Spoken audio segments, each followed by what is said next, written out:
Great. There we go. Great. Good morning, everyone. Welcome to the Faculty Academy session. We have Dr. Karen Kreps here. She's in education, early childhood education. She'll be talking to us this morning about flipped learning. The idea came from a book by Robert Talbert, the mathematician, who has been using flipped learning in his classes. I just want to remind everyone to be respectful in the chat, to be respectful to our speaker and to the other members with us today. We're excited to have this conversation. We look forward to hearing your ideas, hearing your thoughts. And I just wanted to recognize all the victims of the current war in Ukraine by the Russian aggression. We feel for all the Ukrainians and we're wishing them, goodwill. So thank you. Okay, Karen. Yeah, I appreciate that. Thanks, Chris.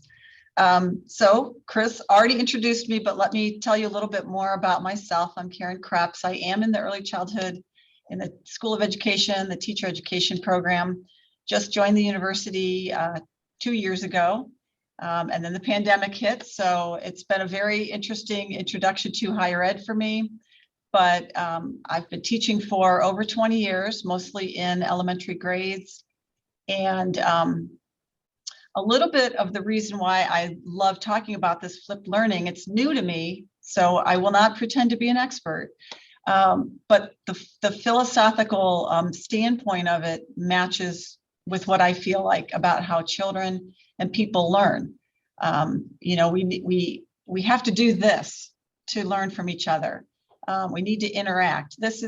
I'm looking at a screen of pictures of people. I know you're live, but it's very strange still for me. I know we've done this for a couple of years, but trying to figure out how do we actively engage our learners so that we can learn from each other. So for me, flipped learning has a big component of that. Excuse me. And so that's why I thought this is going to be a fun topic to talk about. So I'm hoping that some of you already know something about it or maybe do it. And we can have a really great conversation. What I'm going to do today is talk to you about what I've learned from flipped learning, Robert Talbert. I honestly have not read the entire book cover to cover, but I've read quite a bit of it to be able to explain to you what it is and then hopefully engage you in that. And then we'll try and maybe flip a lesson. We'll see what happens. So I didn't even think about bringing up my slide presentation, so let me find where I put that. I might need some help. Yeah, because I closed the. Oh, thanks. Here. Do you want to show just this, or do you want all of that? No, just okay. That. I'll go old school with my paper copy here. Okay, so then we will. Sorry, everybody. Professor Sargent, I want to thank you for coming to so many Faculty Academy sessions. It's really great to see you here. Thank you. Same with you, Priscilla. Yeah. It's really great to see some repeat customers. Thank you for showing up, giving us your time, and so wonderful. I totally agree, Karen. Thank you for and that. Arlene, thank you. Yes. Good thing you're doing this because I have no idea how to do that. This is a cool little trick. Thanks for your patience, y'all. So I don't need, they can see that. I don't need to change anything else. Okay. See what's in the green frame. Awesome. Okay. So see, I kind of learned something new there. I might have to have her go through that with me again later, but at any rate, talking about flipped learning today, we're going to talk about these. I just pulled together some basic goals. We could talk about a lot, but we have an hour and a half, and as we've pointed out, it's the day before break, so I know we're all anxious to get everything done the rest of the day and move on to having a little bit of time to relax. But basically, I'd like to make sure that you walk away today with these four goals, that you understand the difference between a traditional model of course design and flipped learning course design. What are some benefits? What are some learning benefits specifically of flipped learning? Because there's a lot of benefits overall. Understand how an overall or a broad course can be flipped, and then maybe we'll have some, hopefully we'll have lots of time to practice flipping a lesson so you can see what that looks like. But before I actually get into the presentation, I want you to jump right in and engage with us. What do you already know about flipped learning? What are some things that you've either heard or you've read, or some of you I know have actually engaged in flipped learning? So please share.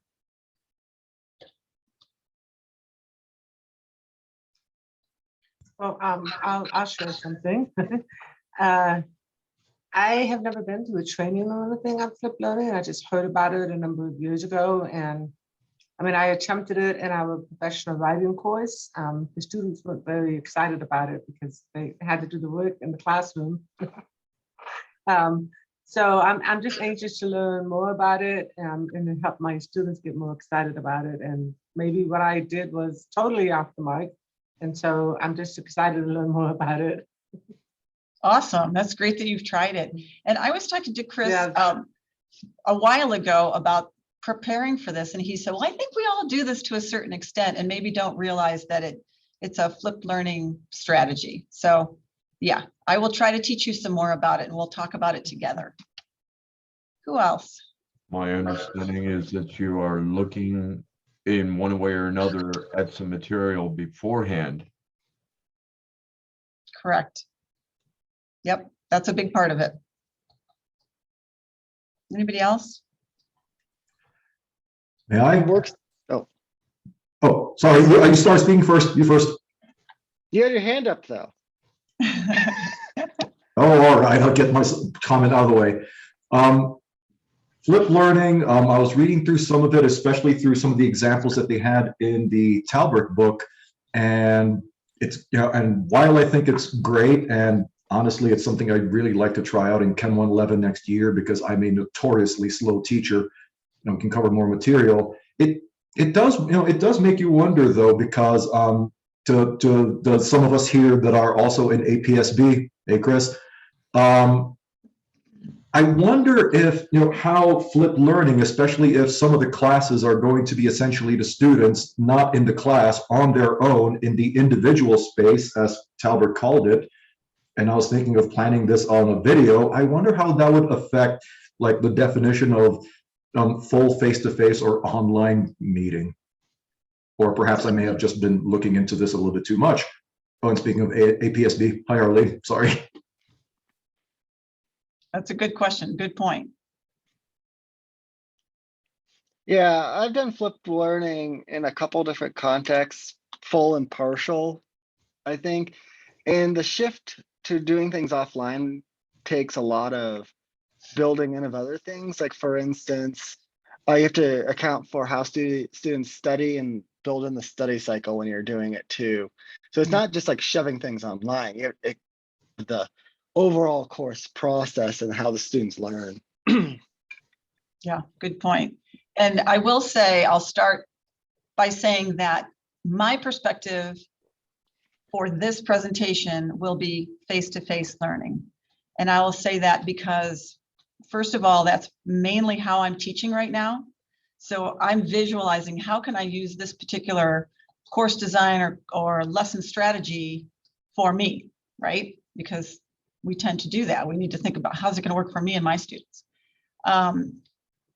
But it can work. I know that Talbert talks about it, and I know that it can be, you can design online classes or hybrid classes as flipped.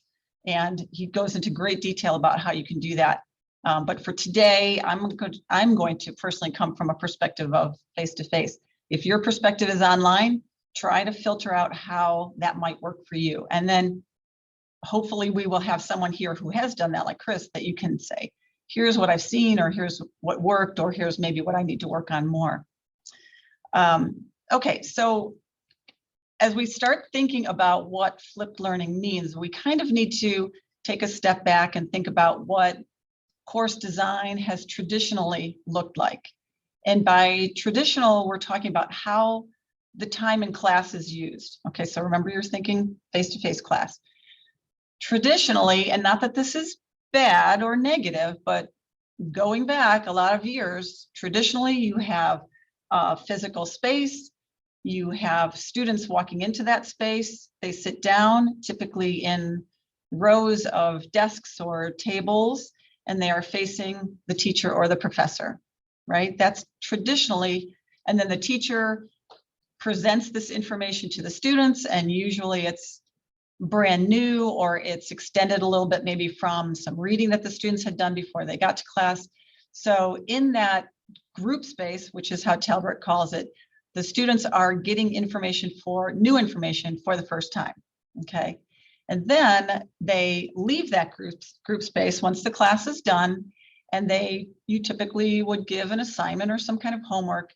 And in that space, in that individual space, the student is asked to do probably some higher level thinking where they are connecting what they learned in class to maybe some new readings or some questions where the teacher or the professor is saying, okay, now what did you learn? So they're doing that higher level thinking in the individual space. Group space, they're with the professor and the new information is coming in traditionally, and then they leave and then they're asked to do something with that. Think Bloom's technology or taxonomy. So they're maybe analyzing, evaluating, maybe designing something or creating something outside of class. Okay, so that's what we're talking about when we talk about traditional. So second engagement here. If you think about that design, that traditional design, what do you see could be some issues, some learning issues with students? If that's the only way that it's set up.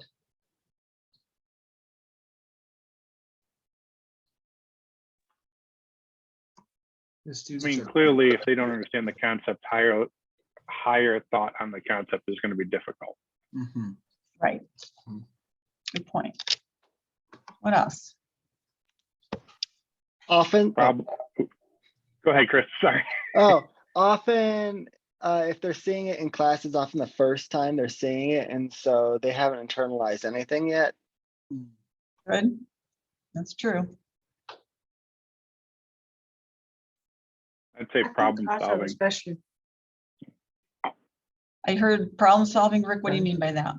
What connection are you making? So I guess it goes back to the understanding of the concept. If you just see it once and then get problems on it, understanding how to approach a problem on a new concept may be difficult. Mm-hmm. Especially because you are on your own now and the expert is nowhere around, right, in your individual space. So now you may have some questions, you may be reading something incorrectly, so you have misperceptions or you're not sure what to do. So you now have this space where you're supposed to do something, but you don't have the expert nearby, right? So that's a good point. Anything else? Especially for social work, I think that it is really difficult sometimes for students on their own to think about their own experiences and relate the material to that. And I think that by relating the material to their own experiences, they learn better. So, so that could be a problem. For sure. Yeah, and I think that if you think purely traditional, where, like Chris had said, they're learning this new material for the first time, and then they leave, they become, if the model is designed in a traditional format where they're always learning the new material with the professor, they become dependent on that person, right, for that information. So a couple things happen where when they're separated, then they're not sure, what do I do? If I have questions, how do I do this on my own? They don't have as much engagement with peers. They may be able to reach out or get into groups, but it's not the same kind of thing. But it also lessens the chances or the opportunity for students to become self-regulated learners. Mm-hmm. So if they are feeling like they're dependent on that professor to give them the information or tell them how to do things, and they're not there, that may be harder for them to take on that responsibility for their own learning. So you brought up some great points. And that deep learning that students are doing on their own is much more challenging then, right? They don't have that support there. So good thoughts for sure. So we have the traditional model in mind. So when we think about the flip model, obviously we're going to try and take what we know about the traditional model and then just flip it on end. And this came through iterations and work with teachers in both high school and professors at universities in the 90s, where they just saw instructional problems with what was the way that they were doing, the way they were teaching. Some of the teachers said, if I have students who are not in my class, I have to keep reteaching information. And so they were trying to think of ways, how can we alleviate that? So one of the ways was, I'm going to tape myself teaching the class and just make that available to the students. And so once they realized, well, if I can do that and students are understanding the lecture without me actually being there, why don't we flip this somehow so we're doing the really hard stuff together and I can give them that work beforehand. So that's really kind of where that flipped terminology came from. But these features here are really key to understanding what it means to flip your class or flip your lesson. And we had talked about that group space and individual space. That's probably, in my mind, that's the biggest switch for me philosophically. So I try really hard to have, I teach mostly 3-hour classes. I don't know about all of you, but that's a long time to stand up and talk in front of people. So my goal is I'm going to get them working as much as they can, either with each other or on their own, and I can walk around and support and help them. That may be like a kernel of flipping things, but I haven't done well with the individual space yet. So that's my next goal, is how to work on that. And I'll explain these a lot more when we talk about how to flip the individual lesson. But basically that group space now, rather than just giving that new information to students, is you're taking that space and using it for that higher level thinking, so you can do that together. The students can be asking each other questions, working with each other, interacting, all that stuff that we know increases learning in general, right? So, and the professor is there to wander around and guide them and ask questions. The individual space, then, the students are still doing work, but your job as the teacher or professor is to figure out, how do I create pre-work or work to get them ready for the group space, but still guide them, right? So you're not just saying read chapter 2, because I do that a lot. And I don't know about you, but I have students who come to me who haven't read chapter 2. So basically I'm teaching it new, right? So we have to figure out a way that if we want them to read something or view something or answer some questions, that not only do we give it to them in an engaging manner, something that motivates them to want to finish that and bring it to the group space, but ask them to be responsible for that. And that's where I might ask some of you who have done this before, what are some ways you do that? And we'll talk again a little bit more about that as well. So you have to have them doing something to get ready for your group space, but they need to be responsible for it, because if you have a lot of students not doing it, then your group space is not going to be the way you had planned. And then Talbert talks about this dichotomy between direct instruction and active learning. Active learning, as you may have guessed, and we've talked about, is a key component of flipped learning. We want students to be engaged with each other and the material, and finding out, right now with each other, how do we make sense of this? Okay, how do we either create something or come to understanding at a higher level? Direct instruction is not bad, obviously, and he's not saying don't do direct instruction. There's a time and a place for sure for both, but that we want to tilt the scale a little bit more in favor of active learning is where that is. If you do those things, your classroom will be more student-centered. We'll be focused more on what the students are learning, what they're not understanding, what they need from the class and from you, and we'll promote self-regulation a lot more. And by that, I think that sometimes we lose sight of the fact that that's one of the reasons that students are here with us, right? We want them, they're all adults, but we want them to take charge of their learning and really invest themselves in, why are they here? I know that there are some students, I have some of them who are just like, just tell me, just give me the information so I can learn it, take the test and move on. But, we really want them to figure out how they learn best, so that when they go out into whatever their profession is in the field, they can continue that learning. That's a key goal. So self-regulation is a really big feature of this as well. Okay. So Karen, Yes. in the chat, there is a question from Rick Farr. Could you ask the question, Rick? Yes, please do. Thanks. Sorry to interrupt. That's okay. So when I was in school, which is ages ago, there were expectations that the students would come in prepared, having read a chapter, whatever. And students would do that, right? Students would come in prepared for class. And I understand the limitations of access to books, accommodations, and things like that. But even then, the expectation of student preparedness for class seems to have dissipated. I would agree with that. Are you just stating that, or? I'm asking how did that change, or why did it change, or when did it change? I mean, I kind of get an idea about when it changed, but why? Why is it all of a sudden now the expectation that the instructor is going to provide materials to the student And Bridget, I for like their your, I'm initial sorry, Rick. learning?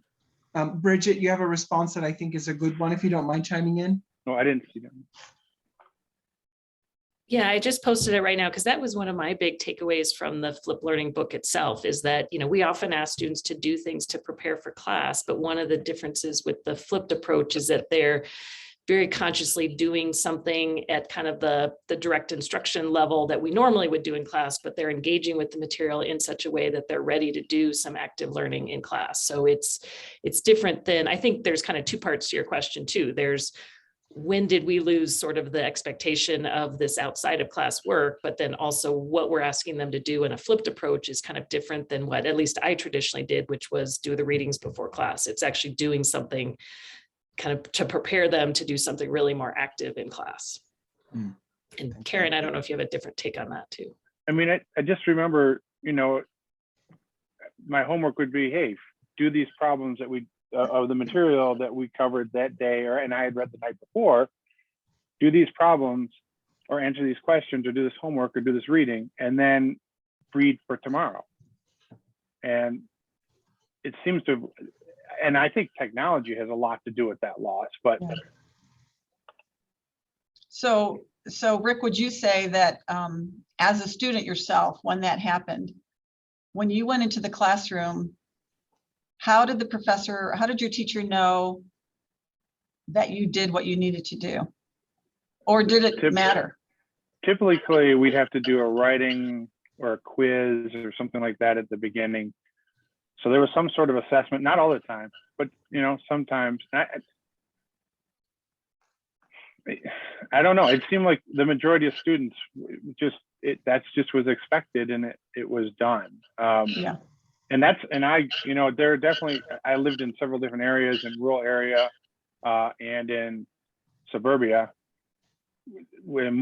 a much more privileged area and a much less privileged area. And in both cases, there was just that expectation. And I think there's more parent involvement, but kids would do both. And it seems like at some point we lost that piece. And this is getting back to it, but this is now a lot more expectation on the instructor, right? So now you're preparing the material beforehand, you're preparing the course material. It's just more work. Yeah. And I would agree with you. And I would say the same thing. The one thing that I think about this is it's not easier. Like one of the kind of complaints or negatives that you see in writings about this might be that, or at least from a student's point of view, is, well, the teacher's not doing any work, right? You're just walking around while we're doing the work in class. We're doing the hard stuff. But I totally agree with you that the more I read about this, the more I think the more time it takes for the professor to prepare, because you really do have to think about, well, if this is what I'm going to do in my group space, how do I get them ready? Because if they don't do the pre-work, then the group space isn't going to work as well. And boy, I didn't realize all that was going on in the chat there, Denise. so please feel free to raise your hand or something. If I'm talking too fast and you want to say something, I'd rather hear you than try to read through that. But Denise did put something in there. Yeah, I've just put my phone up in front of the chat. I can't, it's so distracting. Okay, I yeah, like the idea of the flipped classroom because it's not relying on a book to read, right? So, Yeah. before it was all books that we would learn, how we would learn. I wish more students would still read because I think there's a lot of other stuff that comes with that. But it just seems like we're getting back to where we were before, and there was a gap in the middle that students just didn't come in prepared, and now we're trying to get back to that place again. yeah. Well, one of the things that Denise said in the chat that I did catch was that, there needs to be some accountability put in there. And Talbert does talk about that. The way he says it is not to grade every individual space activity that you do, because that would be incredibly crazy. But that you somehow let those students know, I'm going to be checking this. And maybe it's an SU, it's a, pass fail if you don't do it. But and I'll explain this in a little bit, how he sets up those, he calls them guided practice. And basically it's, your homework. This is what you're going to do. So at the end of your group space, I'm going to explain to you, this is what you're going to do. Here's where you're going to find it, or I'm going to give it to you right now. And it has several parts.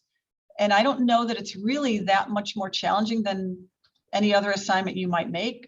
It's pretty easy to say, read chapter 2. I get that. But if you want them to connect with that video or that article or that chapter and do something with it, then they need to know right from the start. So it's built in your syllabus. You are expected to get this stuff done before you come to class, because it's really an integral component to our class working. And so he would have a way of those first 5 minutes of class, he would say, you might ask questions, you might answer the questions that were in the individual space. Like say they had to do a reading and answer 5 questions. Maybe that's the first 5 minutes of your class, and you're checking with each student, checking in with the students to see that they've answered those. And I would say it looked to me like, when I read about this in the book, that one of the ways he held them accountable was they had to upload questions in a space in Blackboard, or they physically brought in answers to questions. So students knew that when they walked into the classroom, they needed to have that.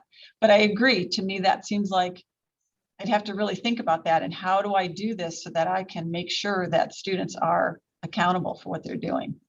It's a different way of thinking, I think. And I can't answer your question, Rick. I don't know why that's happening. I'm not sure. It's a good one, though. It was rhetorical and showing my age. That's a good one. It's a good one. So on the screen here, if you had a chance to read it, this is basically, he goes through 3 iterations to kind of talk about these different components of what really makes flipped learning. And I talked about several of these already. So I'm going to give you a few seconds to read it if you haven't had a chance. And then just what jumps out that either really makes sense to you as something you might want to try, or that you need to know more about.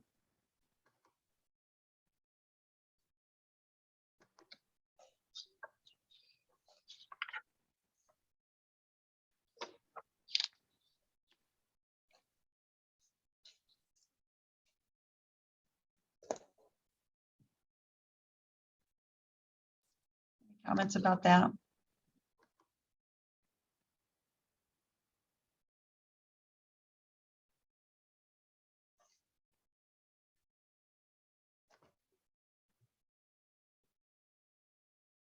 And it talks about the group space. We're moving from new concepts from the group space to the individual space, right? Like we talked about, flipping that structure. And then that the group space then is really your dynamic area for learning. And that the student, the professor, the teacher is the guide. They're not just saying, here you go. It's not a free for all. They are there. And I think this is another part that I thought, boy, this would take some work, because once you come up with your group activity, it's not just simply, okay, cool, I've got an activity for them to do in groups and they're all set. Whew, I can kind of step back. You need to, as the teacher, you need to think, what's my end goal, right? What's my objective for this lesson? If you're thinking course, this course, but if you're in a particular lesson, what do I want them to know or be able to do by the end of this class, right? And so if that's your thought, then you should be thinking, what are the questions I should be asking them along the way as they're working, so I can really get them to think and move towards that goal. Does that make sense? Okay.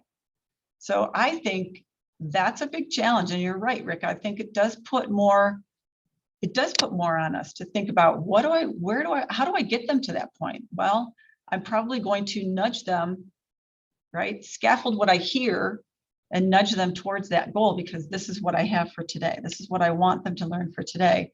And so I need to be a part of it. I can't just step back and let them do all the work. I got to make sure they are doing the work, right? So it's a challenge. All right, so we're going to talk about, just a second here. There we go. Course design very broadly, and then we'll get into how a lesson might be designed as a flipped lesson, because I think that's where we are all at. We're in the day-to-day classroom, so how do we do that? What does it look like? But this course design slide just really tells you these are the three main things we think about when we're planning a course overall, right? We have to identify the broad learning goals, and we usually have those on our syllabus, 8 to 10 to 12, depending on what your course is. But in a flipped course, you want to be thinking that your students understanding or student learning is the focus, okay? And then we'll talk about that second mini bullet under there, that remixing the objectives. We'll talk about that, especially in the lesson design. But for now, just thinking, okay, once you have your, say, 10 objectives for your whole course, kind of look at those and think Bloom's taxonomy again. Which are the ones that are fairly simple or less complex, and then which ones are more cognitively complex, and just put those in order. And we'll talk about that in a little bit. What assessment procedures match with your objectives? How will you know that your students know or can do what you want them to do? And then you think about what teaching and learning experiences you want to carry out that learning, okay? And then the one thing that he talks about, well, he combines two different designs. So backward design and defink. I don't know who defink is, and I might have to do some more reading. Ooh. But I know, sorry. For you. But I know a little bit more now, and defink has a significant learning design, and there's, I think, 12 steps he outlines in his book, in Talbert's book. And so what Talbert did then was take those two ideas or those two designs, because they mesh best with flipped learning, okay? And so when you look at these three bullets here, the learning goals, the assessment procedures, and your activities, those are integrated throughout the whole course, okay? That makes sense? So far, we're on the same page, same slide.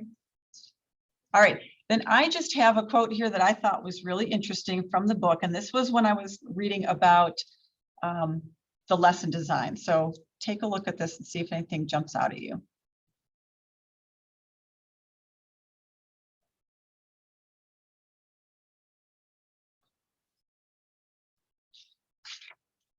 Any comments on that?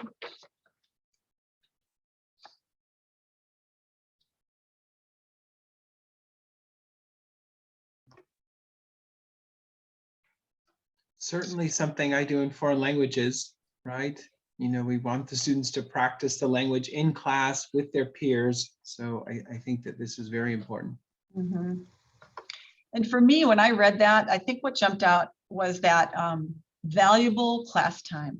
You have them for 3 hours a week, maybe a couple times a week for an hour each. That time is really valuable, and what you do with it is going to have an effect on not only student learning in that day, but I think in the future, how you approach learning and then help your students learn, hopefully will help them to become more self-regulated so they can continue that learning on. So that just kind of jumped out at me. I know that says a lot of the same things that we've already talked about, but it was interesting to me. It makes me think about the kind of very common student quote that you'll hear from students that, like, it made sense in class, but then when I went home to do it on my own, I didn't understand it and I got confused. And so exactly, when we walk through it in class, we model it for them, but then when they're doing it on their own, that's kind of when they need us. So right. To me, that's one of the flipped benefits. Yes, thank you for adding that, for sure. And yeah. This slide, go ahead. Did someone want to say something? Oh yeah, I tell my students, I am the expert. Of course I make it look easy. Like, I've done this for years. Yeah, That's true. Good point. So lesson design, this slide was supposed to come up one bullet at a time, so you didn't look at it all and get really overwhelmed. So I apologize. That's okay. So try to just look at one at a time. So when we talked about course design, the first thing you're thinking about is, what do I want my students to get out of this course? You do the same thing for your lesson.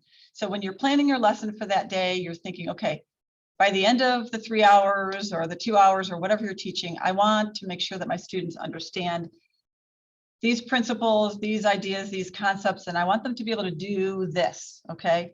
So you might have anywhere from 3 to 5 or 6 objectives. You're not going to have tons of them because you only have so much time, right? So once you have those written down or you have those in your head, then you want to remix those like I talked about earlier, in order from the simplest to the most cognitively complex. Just thinking about Bloom's taxonomy, what do I want them to know? Okay, what do I want them to comprehend or understand about this topic or this particular concept that we're talking about today? And then think about the complex ones. Which ones do you have in there that are evaluating or synthesizing, or you're having them make something or create something from what they've learned? So you want to have a mix, because if you look at your objectives and they're all know and comprehend level questions, then that deep level work in your classroom probably won't be happening. And that's where you really want them to be learning. So then at this point, you have your objectives, you have some simpler and some more complex, and you are going to think about what you want to do in your group space. Okay, so design roughly some, excuse me, some group space activity. Go back then to look at your objectives that you have from simple to complex and split those into basic and advanced objectives. And basically you could equate these to your basic objectives could be those things that students can do in the independent space. And then the advanced ones will be what you might be doing in your group space together. Okay. So now that you know those and the levels of complexity of your objectives and where they're going to be taking place or about, you can go back to that group space activity and think, okay, I have one really kind of complex goal here, which I would think you wouldn't want more than 2, right, of your goals to be really complex, because you have a group space activity that you're going to be spending your time thinking deeply about something. Okay, so finish working on how you want to complete that complex goal, and then you go back and figure out, how am I going to take those simpler or less complex objectives and put those into individual space activities. Okay, and then you design anything you're going to do after group space that you want the students to do when they leave. Okay, I'm going to go back to that group space activity. Once you have that fleshed out and you know what you want to do, when you think about your class that you're teaching, your students come in, you greet them, you might ask them in the beginning of class, you might take 5 to 10 minutes to kind of go over what you're going to be doing for your group space, because they've prepared. Then you're going to go into your group space, and then you'll have some kind of ending closing activity, and they'll leave, right? So in the group space activity, you're going to have kind of the same setup, right? You're going to have a beginning, a middle, and an end. Your middle part will be that bulk of the time where they're working on whatever it is, whatever activity you've designed. So at the beginning of that group space, you might have them answer a little quiz or something to get them going, put out some, question with no definitive answer where they can start thinking. That moves them towards that group space activity, something that pulls them right in, right? Could be an entrance ticket, something like that. And then your group space obviously is your main activity. So you might have group work or lab work or pair work, something like that, where they're connecting with each other. They're working on something. They're all working on some similar activity that leads them towards that complex objective. And then you'll end that with either an exit ticket or just a group discussion, or somehow pulling together what the students did in that group activity. And then the end of your class then will be, how do we talk about what's happening in the individual space? So you need to spend some time talking about that and explaining what they're going to be doing in their individual space. Okay, I have a lot of notes for the individual space, so I might be looking at my notes here because this is where I'm like, I got to really think about this. But as I said, Talbert calls that individual space guided practice or guided activities. And what he did was he broke it into 5 different parts. And both in your, like I said earlier, back to your syllabus, you have to state your expectations that students need to complete these prior to class. But also within that, when you're giving them directions for it, the same expectations need to be reminded, right? You have to do this before you come to class so that we can engage in an activity that will be where you'll learn from it. So he gives an overview. Here's what this independent practice is going to be today. He gives them their objectives so they know what they're going to be doing, provides the resources. So if there's a video, an article, whatever it is that they need to do this activity. And then what are the exercises that they're doing with it, right? So how do they engage with whatever it is you gave them? Are they going to be answering questions? Are they going to be drawing something, solving a problem, whatever that may be? And then you need to tell them, what do you do with that? Do you bring it to class? Do you upload it on Blackboard? You know, and it should be, what he's saying is these should be simple. They should be interesting enough that the students want to finish it. And I happen to know that video is a huge thing right now. Like, students want to watch videos. We need people to continue making more and more engaging videos for them for all different topics. But I've made way too many. have you? We heard you yesterday. You heard me? You're making them of yourself for your students, Yes. teaching something. That's awesome. Well, maybe you could teach me some more about that. I like that idea. About making videos? Yeah, I mean, just what you content, is it explanation, that kind of thing? Is it telling them how to do something? I try to do a variety in terms of how they see it, and also, you know, what I mean by how they see it is sometimes, depending on how much time I have available and my energy level, I may just make sure I have a camera that's focusing well, and I'll write it on here. Other times I've used a Wacom tablet. Sometimes I'll have things typed out and have them appear similar to a PowerPoint.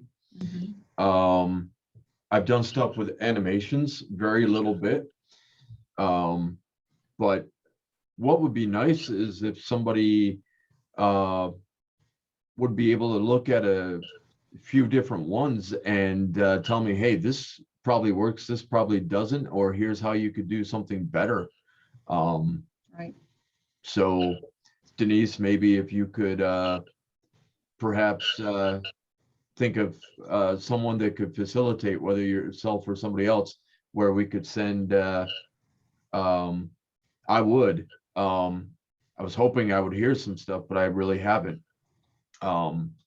Yeah, maybe if we could get together a list of some, what do you call it? List of what we think are some of our best videos. It'd actually be a good faculty academy, right? How do we do this? Yeah. And getting it together. Yeah. And I'm trying to follow everything that's being discussed here. For example, an entrance ticket may be something I could be incorporating. Not all of my videos are meant to be for the flipped classroom. There's other stuff I'm doing as well. But in terms of a flipped classroom, maybe the entrance ticket could be, okay, and now here's the question that you should be able to show me how to answer when you come into tomorrow's class. Right. I think it can be as simple as that, right? And I don't know what area you teach. Yeah. You're in math? I'm in math. Chris's office is right next to me, which is why he was able to hear me yesterday. Okay, that makes sense. All right, yeah. No, very good points. I appreciate that input. Yeah, and I think that was, to me, that was one of the things that when I looked at his 5 steps or 5 components of that guided practice, I thought, oh my gosh, just kind of like Rick said, like, wow, this is going to be really challenging to try and do this every time for them to get ready. But he's saying, keep it simple. It doesn't have to be, it doesn't have to take them 3 hours to do. And you might have students who will do that, but you might have students who say, I don't have the time for this, right? So simple and engaging and productive. We want it to be something that they can bring to class that actually is going to affect what happens in the next space that they're in. So I think that's very, very good points. The other thing he mentions about that individual space is that it should be failure tolerant. So because they are engaging with new material or fairly new material, it's okay, and tell them that from the start. It's okay if you don't understand all of this, because they have those objectives, right? You've split the objectives. You've told them, here's what I expect you to be able to master on your own, these simpler ones. And here's what we're going to do together because they're more complex. So if you tell them, I don't expect you to have this all perfectly figured out by the time you come to class, but I want you to engage with it so that you know what we're going to be talking about and what we're going to be doing. I think, to me, that's the huge key. And then the fact that, like we talked about earlier, have them be responsible somehow, have them bring something to class so they're accountable for it. So yeah, that is a big deal. Okay, so my thought was, if you brought a lesson here, or you have a lesson that you can think of that you taught in maybe this past week, I'd like to have us try this. And since we have a small group, I think we could just brainstorm, bring your specific lesson that you're thinking about, but let's brainstorm with each other how maybe we could come up with some group activities for you, maybe some individual activities, because I think there's a lot of brain power here, and there's a lot of good experience, whether you've done flipped or not. And like I said from the start, obviously we can all learn from each other. And I, for one, would really like to learn how to do this. So if anyone's done this, I would love it if you would start out with a lesson that you already have flipped, and then maybe explain how you've done it. I was thinking if we had enough people, we'd get into groups and actually do this, but I think this will work fine like this as well. So has anyone done, Chris, I think you said that you had, Chris Crichton, I think you said you had done some flip lessons, and Karen maybe? So if I could ask you to maybe share something that you've done that's flipped, that'd be awesome. Yeah, back in grad school, my first experience with flipping was called Impact, as an initiative back at Purdue. And what they did was, instead of having lecture, they assigned videos to students. Now, I have a lot of nitpicking issues with that, because they just took lessons that were recorded for like the 10,000 students and just were like, watch 20 minutes of it at ×2 speed and you'll get it. Which is not how you do it. But the way that worked is that then they would go to a problem session where they would work in groups of 4 on problems. They would have no lecture. It was broken in half so that there was like a mini lecture, but it wasn't on any topics. It's more of a of interest math topic than anything else. And then they would have recitations, which were just more TA and based problem sessions covering more homework and other types of details like that. So that's like my first one. I've did that for a couple of years. And then here, well, when I was at the Mines for adjuncted there, they had a partial flip structure where they took about a quarter to a half of the lesson, recorded it as a 10 to 15 minute video, had a pre-class quiz, and then they would pick up the lesson where the video left off. So you kind of had to do it. And the quizzes were like kind of quick, multiple choice, just did you watch, like understand the core content. And it was all rote-based work where it wasn't high-level stuff. It was more like, do this math operation, like matrix multiplication, instead of like, what is matrix multiplication actually doing, for instance. And I tried to do that in Math 101 last fall. I know Bill is doing it as well. But I try to adopt that same structure, similar structure here. But a lot of the things I ran into were a lot of our students have issues with time out of class, even though we tell them, like for every credit, you need 3 hours of work out of class. They don't have time for that 3 hours of work out of class. So I tried to do the pre-class quizzes and stuff, but I found that most students were doing it after class because I taught in the morning. So some sort of revision to that is going to happen next time I teach 101. But the key thing is though, is that if you do things out of class, you cannot cover it again in class, because that just tells them they don't need to do it. So that the consequence of them not doing it is they don't know what's happening in class. And eventually they should pick up on that. That's the key to most of this. Yeah, that's a really good point. I did not mention that. So I appreciate that.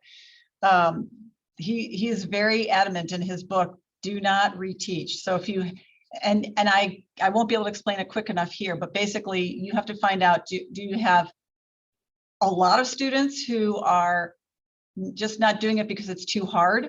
Do you have a lot of students who are not doing it because they don't have time? Figure out, what's happening, and then you may have to adjust the level of intensity of your individual work, or you might have to adjust your accountability for it, like the quiz. I mean, everything you said sounded just like what Talbert is saying, right? It's low complexity, so they should be able to do most of it. If they get something wrong, it's okay. It's just, it's pre-work, but it's something that they're doing, thinking about before they come to class, and then they're accountable for it somehow. Yeah, I appreciate that. And I see that a few people have to leave in a little bit. So anyone else who's done flipped learning or flipped lessons? I was just going to jump in if I could real quick, because one of my takeaways from the book too was on that pre-work. I love how he talks about making it something that's intrinsically motivating for the students. So it's something that they want to do. And then he focuses a lot on this idea of cognitive load, that we also don't want to make it just, get prepared for this activity, but which takes time on our part, but makes them actually want to do it. That this is going to take you 15 minutes. I want you to write roughly 2 to 3 sentences about this, or I want you to solve these few problems, or whatever it is, kind of giving them real clear directions on what you want them to do, so that it's easy for them to do, but also it's something that they want to do because it's going to help them be better. And to Chris's point, that then you don't reteach it if a bunch of them don't do it, because that defeats the whole, that goes back to what Rick was talking about. Then why would they do it outside of class? So anyway, just wanted to throw that in before we moved on. Yeah. And I like that example, because what you said right there, it might not even take them more than a half an hour, right? But it's very engaging, and it will set them up well for the group activity, hopefully. Any other ideas? Yes, Chris. You're on mute, Chris. I apologize. So I do have an idea. I thought about how I can make my lessons intrinsically motivating to students. And so I came up with an idea about. You just muted yourself again.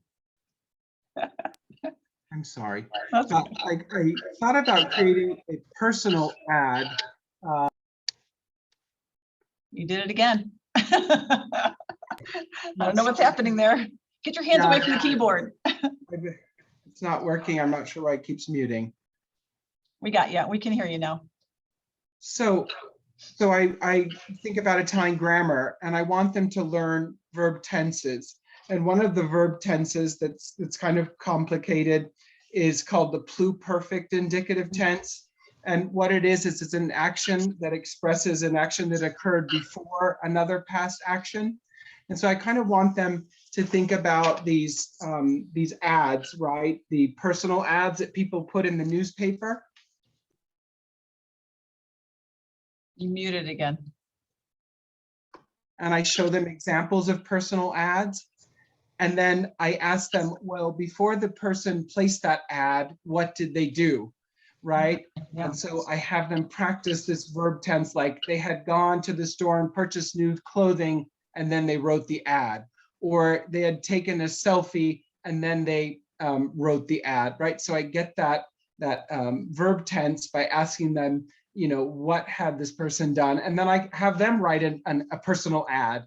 And then I say, what did you do before writing it? And so I kind of try to make it fun and engaging, and less, I guess, lecture-like. So, yeah. And I would agree with that. I think one thing that it made me think when you were saying that is those real life experiences. When I'm teaching my teachers of early childhood, you know, that's a huge part of young children's learning, is to really get in and hands-on and get involved in something. But I don't know that our college students are really any different. I think they're going to make bigger connections, longer connections, if it's something that they are digging into and talking about with other people, or it's something that they can connect to their real life. So somehow, if you can figure out ways to make your group activity relate to something that they or something that relates to them, right? And your content, the better. That's what I'm thinking. So what else? Hey, What are Chris, some other questions? Go ahead, Karen. I think your example is a good one. And I think that could be a around the room play of, okay, this is a personal ad. What is this person that you want to go out with having done right before they posted the ad?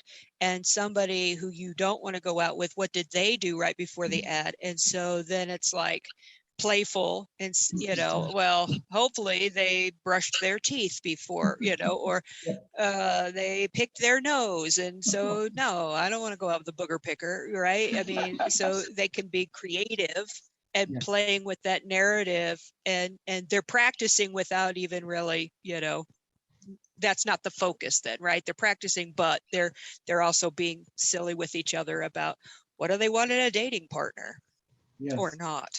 Yeah. I like that. That's clever. Thank you. And that would be very engaging. You're right. Yeah. So what other thoughts do you have, or questions?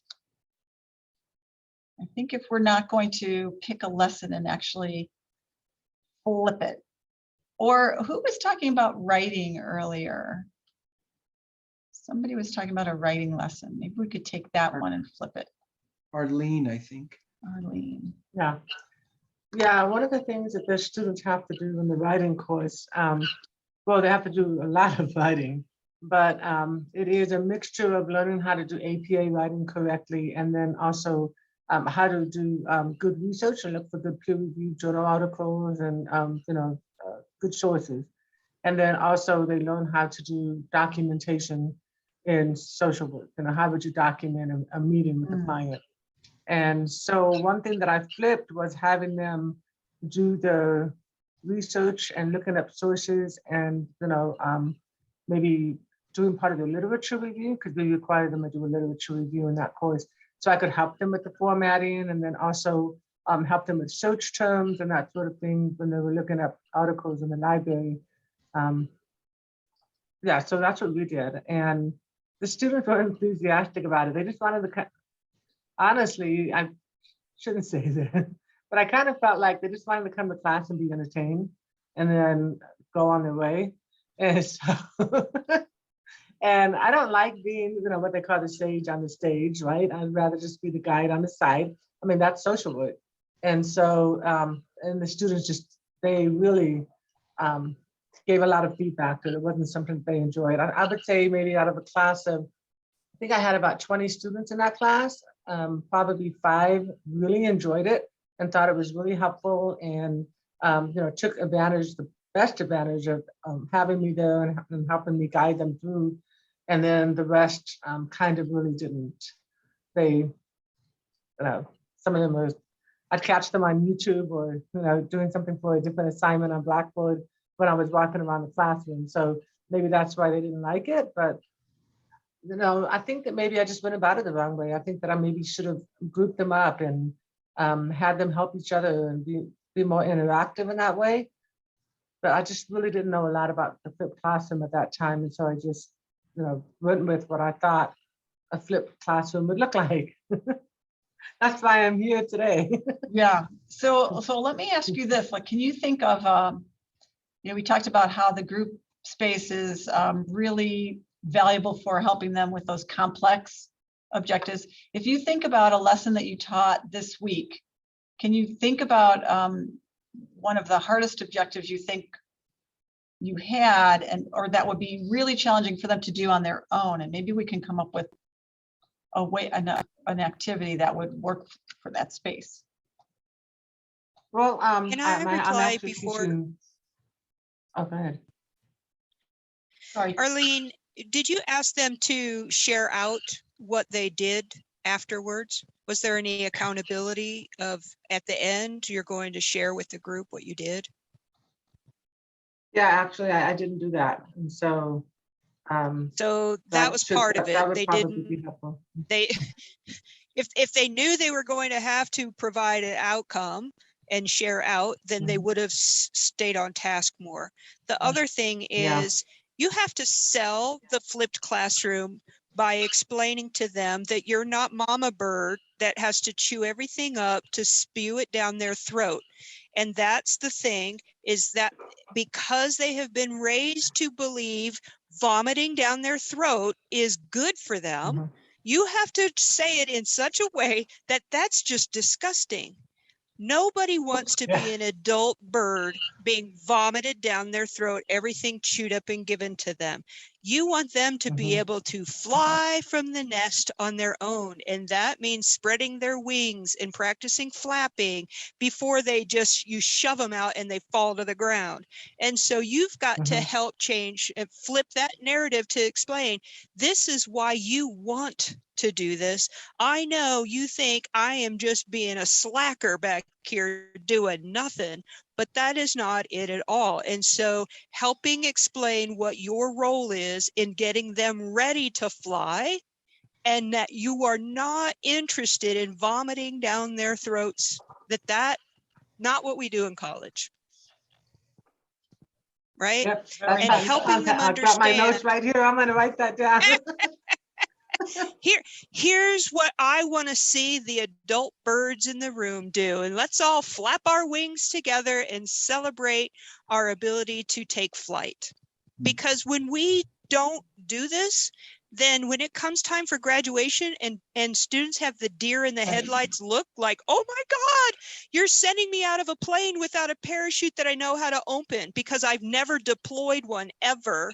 Well, of course they're going to be terrified. And is the workforce going to be happy to receive them? No, right? So you know they will do much better in a job interview and going out and hitting the ground running when they can show in class with each other, here's my documentation. Yeah, Here's I the 3 that. articles that I found. Yeah, give I them found something. these on my own. I'm still struggling with understanding them, and that's where you have that discussion with each other. It's like, all right, what words do we need to look up? Let's look to your left, look to your right. Do you know what this means? Let's look it up. Let's Google-ate it.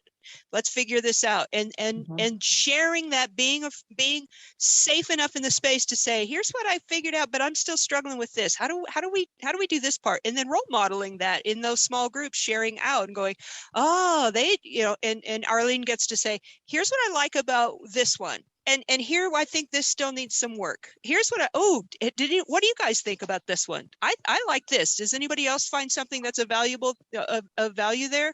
And it's a collaborative classroom environment where they're all learning to flap their wings together. And there always is going to be somebody who's like, I don't want to flap my wings, but helping set the stage for rethinking about that.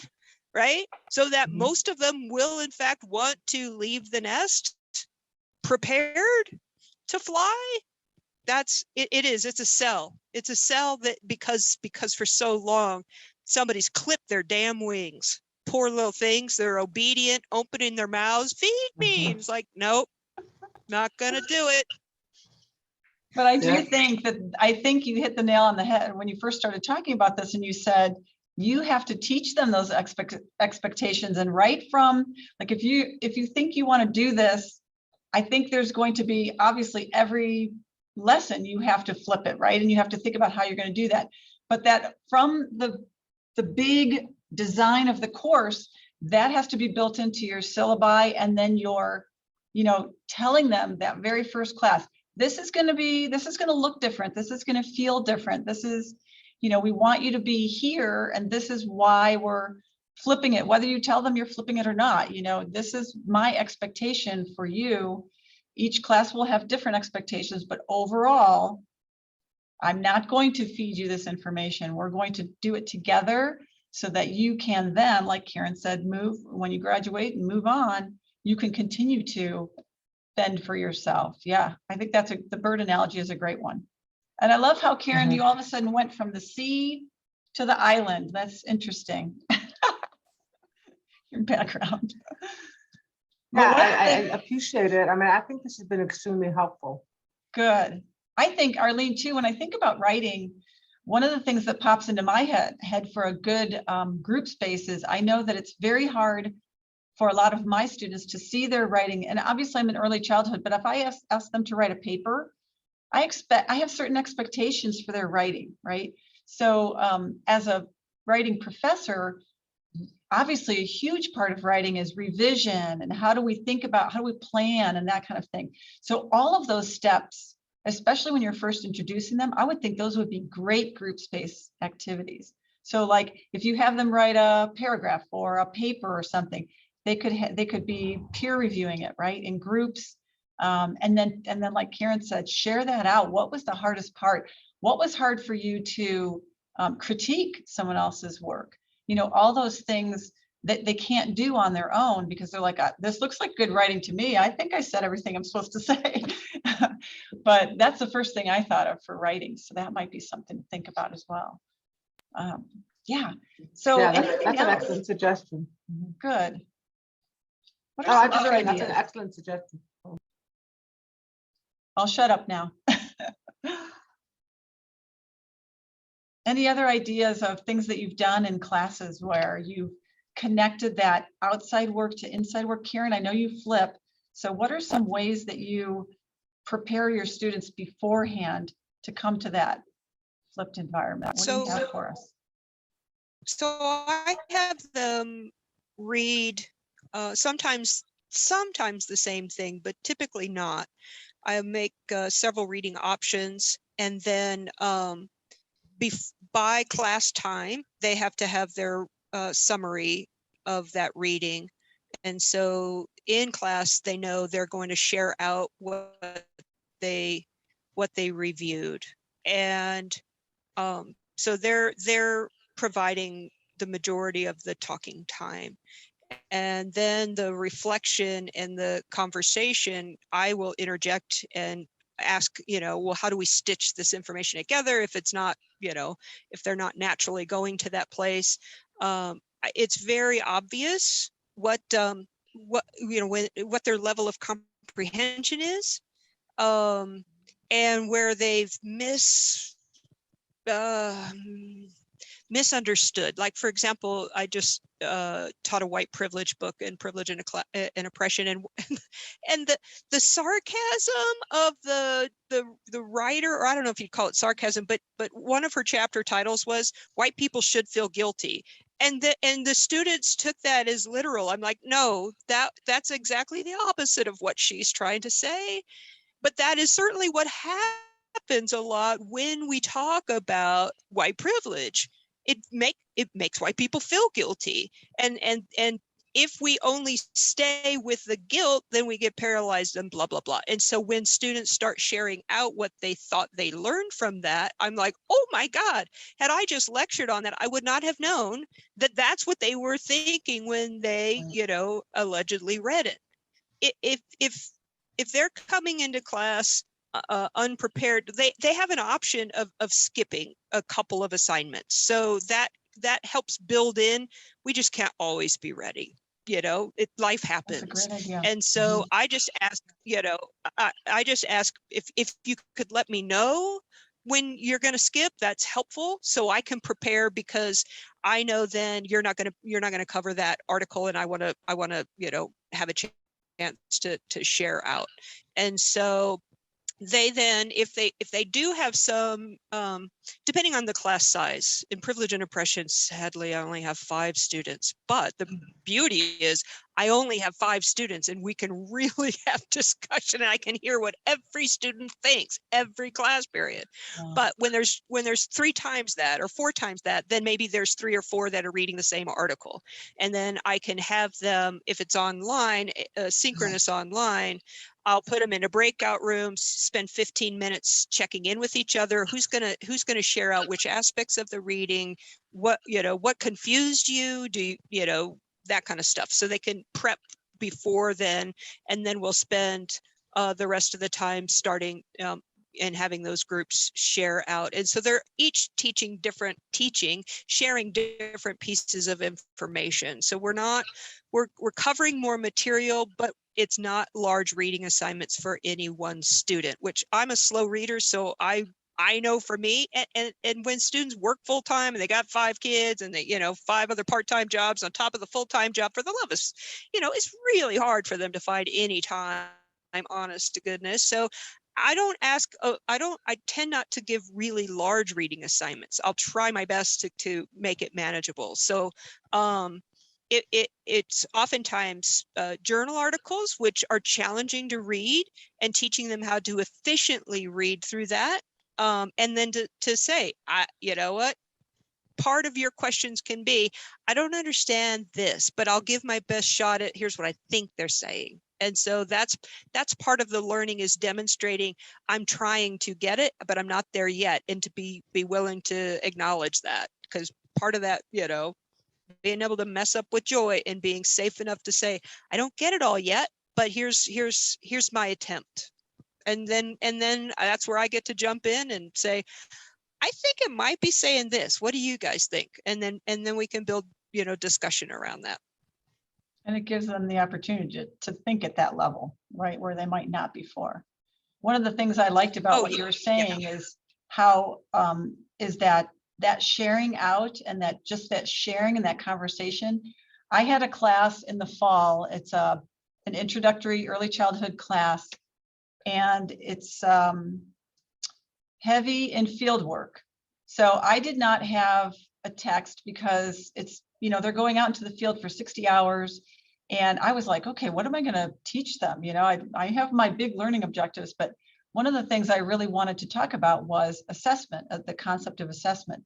And so I had them read, and this was totally not thinking, I had no idea this lesson was going to go this way, but I gave them this little article, and it had, at the end of the article, is maybe a 5-page article, and like 2 pages was a whole glossary of assessment definitions. And I kept thinking, how do I do this? I want them to know these, or at least be aware of these terms, that they've heard of them before, but man, there's a lot of terms here. So when they came to class, I thought, we're just going to get into groups. I gave them each posters, big fat Post-it posters. And I said, I gave each group a set of those, but cut them up so they were all individual and they were all mixed up. I said, take these terms, put them into whatever groups make sense to you and your group, talk about it, and then put them on the poster board and explain kind of how you have that grouped, and then we'll share out. And honestly, by the end of the semester, those students were still talking about that lesson. I don't know what it was about it, but I would walk around and just listening to the conversation that was going on, they were like so engaged. It was amazing. And just, well, I think it means this, but don't you think this word could go with this word? And so I think I just always think about that, like when Karen was saying, having them share out and engage and talk to each other. It's kind of amazing what happens when you have just a little bit of forethought, coming into that lesson. This is what I want you to talk about with your group, based on either a video or something that they did on their own. To me, that is kind of flipping it. Like I said, I had no intention of that happening, but it worked out pretty well. So I've used that sense, right? I've used that idea sense, like, okay, I know they have this, hopefully they've read it, and I'm going to change that expectation of myself so that it's not hopefully, but I'm going to, bring in some accountability or responsibility on their part too, so that I know that when they come in, they've had it. But I feel like you can do so much more with them in person. And I feel like we're having a great dialogue here, even though it's online. You can do the same thing, right, with the breakout groups, right, if you have an online class. So I think there's a lot of ways to do it. And I've personally learned a lot by reading this book. So I think, Denise, did you say in the chat that there's some books available at the CTL? I can't remember. Yeah, the flipped book. Did you say there were some of these in the CTL? Okay. Yeah. So if you haven't checked it out and you're interested, it is a good book. And it's not like he also has a chapter on a lot of case studies in various disciplines. So there may be something in there that you read that you say, "Ooh, I might be able to try that," right? So what other ideas? Anyone else? I think we're getting kind of close to the end, but any thoughts or any questions, anything you want to learn more about that maybe we can talk about doing in a future session? I was going to throw out, for what it's worth, because I think one of the ideas about flipped learning for me that I struggled with was, like, it's just fun to be the first one to introduce these concepts to your students. So, like, you know, to be the first one to do the direct instruction, we love doing that. And so to me, that was just a wake up call too, that yes, it's fun for me, but it's better for the class if we have the students that are more prepared. And so I'm like Karen, like you, I have a 3-hour once a week class, and it's hard to think about how to do some of this, but at the very least, what I realize I need to do better is give the students more of an agenda of, here's what we're going to be doing for the next class. Here's the learning outcomes. Here's why we're doing these different activities. And rather than just springing it on them, you know, how can you be best prepared? So the first reading goes with what we're doing in the first hour. You know, make sure you do that reading and think about this, because we're going to be engaging in this kind of discussion. Or for the last hour, we're going to be doing this activity.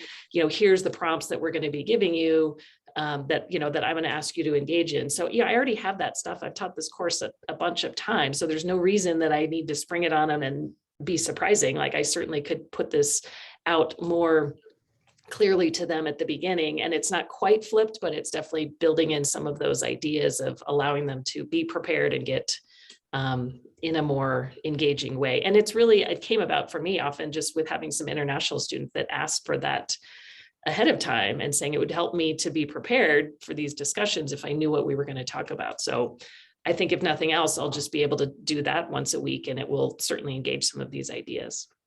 I like that. I think that's probably what I learned the most too, because I feel like I can create engaging activities in the classroom, but to have them fully engage, let them think about it and mull it over for a while before they get there. So yeah, I think that's a huge part of it. I really appreciate that. And I apologize, I was late to the party, and then I've had distractions throughout the morning, so life. But I really appreciate the idea of how you prepare students for that flipped moment. Because I guess I didn't know enough of the model to have caught that little step. And I will say the attempts that I've done and where I've not felt successful, I'm seeing because I don't understand that piece. So in orchestration arranging that I teach, I really see how to make that work now. And I've had some frustrations this semester where I've tried some things, and it's amazing what students don't get. And boy, I thought I had set out the parameters and it was clear, and how could they not understand what I was asking them to do? And then they go and they bring me work that I'm like, What is I this? gave you a sheet that told you what to do, and did you read it? And I was like, No. Yep.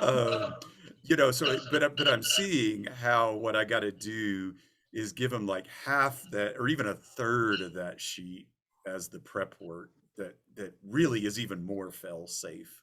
Very simple. Yes. Yes, Mhm. I really appreciate that. And then Yeah. in class, in group work, and I can be strategic. I know the ones who actually read and the ones that don't read, and try to make sure I've got them paired where at least somebody has clued in that there's some instructions somewhere that we're supposed to be following. So I appreciate that. I think this really, even though I was kind of dropping in, I hate that. I wasn't able to fully participate. Boy, I'm taking away a really, really important nugget today. I Good. appreciate that. So thanks. That's Karen. awesome. I'm glad to hear that. Any other final thoughts? I just have to say before I end, I truly appreciate you being here. The last day before spring break, I still have a full day of meetings, but that's okay. I mean, you started out your day here, and I really appreciate that. I appreciate your input as well. Is there anyone else need to add anything else? I'm glad we could learn from each other.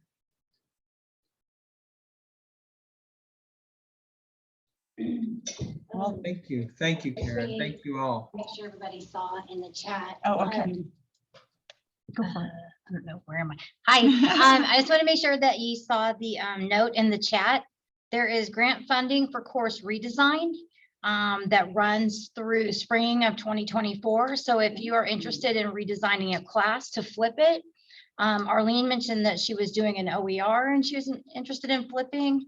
If you wrote an OER in Pressbooks, you'd be able to write, there's like 75 different item types. So you could do knowledge checks and kind of, you wouldn't get data on that, but you could plant reflection and knowledge checks on the readings, and then bake in some other type of activity that would give you data in Blackboard to know like how well they understood that material that you flipped. So there's lots of ways to do it. There's funding for it. Let me know if you're interested in that. And there are books available in the CTL office. We have a little lending library over there.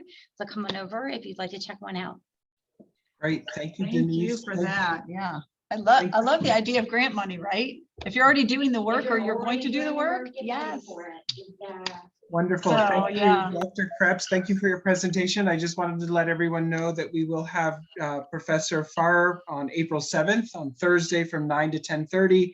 And then we will have Professor Maya Garcia, who will be presenting on Thursday, April 21st from 9 to 10:30 a.m. So if you don't mind putting that on your calendars, wish you all a safe and happy spring break, and thank you for attending. Thank you. Yeah. Thank you, everybody. Wow. Great. Wonderful.